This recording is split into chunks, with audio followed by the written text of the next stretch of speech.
So now, yes, good evening class. We have discussed about the processing of silkworm. Now the next part is we have discussed about how the life cycle goes for the silkworm, rearing of silkworm. So we have discussed about it. So what happens in the processing of silk?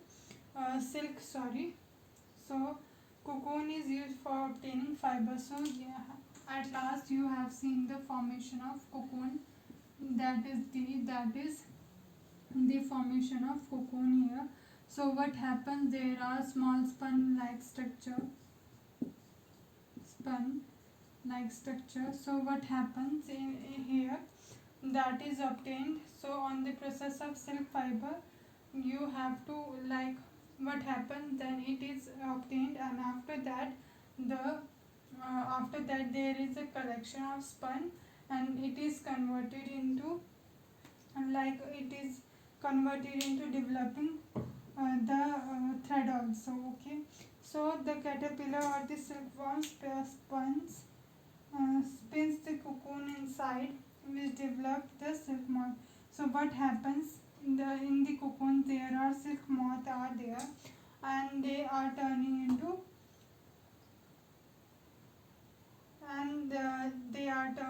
like silk moth. Okay, so that turns into the silk moth, or the bigger version of this silkworm also.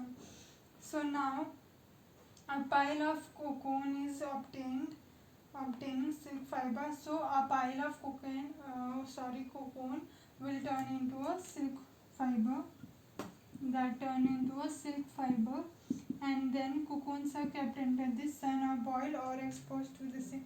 So after that it gets steamed into the boiling water, and then it is separated on the basis of size, or the, like, for example, their formation, their size also.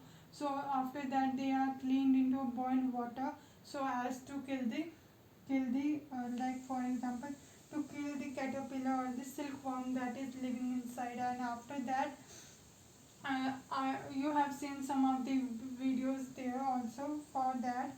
So sun or boiled or exposed to the steam, so that the silkworm get destroyed by that heat also, and these are separated out by this process. Okay, so now we have we are going to discuss about it in detail, the life cycle. That is, now I will be forming a female with eggs. Okay, now the second one is, it lives on mulberry tree.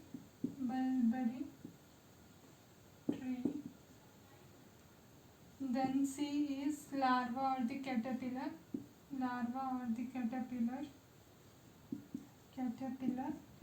and then D is cocoons. So what happen in cocoons? So what happens here in cocoons? Uh, it has the caterpillar in them. It is growing and it is producing some of the, like, saliva like thing. So it get trapped, or it get converted into spun like structure, and then after that it gets after that, when you are getting the cocoon like structure like these spuns, so after that, you will be doing, the farmers will be doing, like, by collecting the spun, they are going to boil that spun into a hot water, or they are leave to the sun exposure also, for killing of the silkworm, or extracting it from the like spun, or the silk moth is being extracted by each other, and then they are collected, and then they are separated out. So today we have discussed about the processing of silkworm, and then what happened, the boiling happen in this second last step, and after that you have to explain about the separation of cocoon from silk formation. For the silk formation, so you have to explain the process, what does happen in the separation of, like, from silkworm, from spun to the formation of silk formation. So you have to explain it. And what stages are for rearing of silk? So you have to write all the stages what we have discussed till now. You have to explain whole the steps and the process and the life cycle also. And you can uh, explain that,